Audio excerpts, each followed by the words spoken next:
Isuane na kahimang ang tungno matua katharaw atol ngayon anin min liaku ang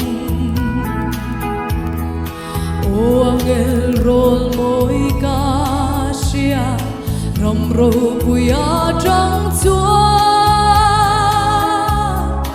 Lamoy taksa in min ko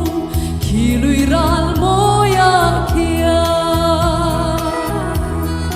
Isu Isu inena om kadu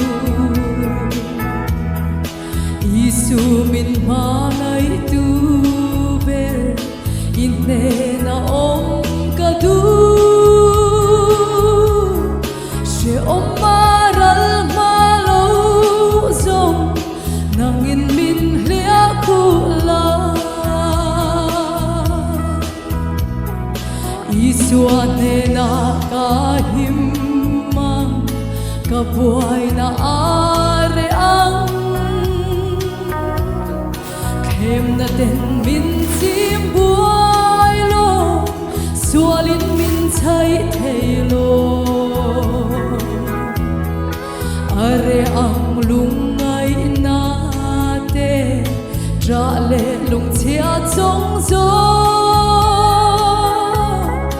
Mitui te dari ma se She tung are lo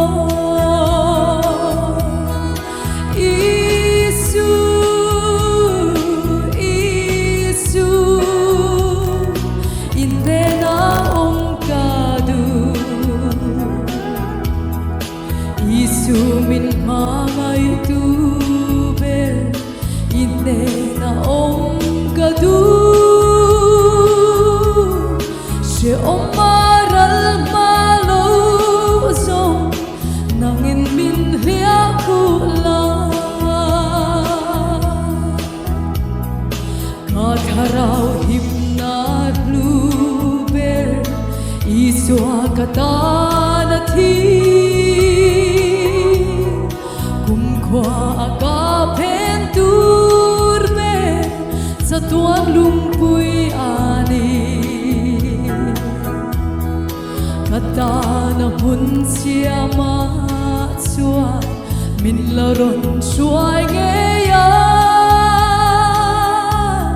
Zantima om tolova ropuy na aenga Isu, Isu, inena om kadu Isu min hangay tuber inena om kadu She omaral malozong nangin min liakula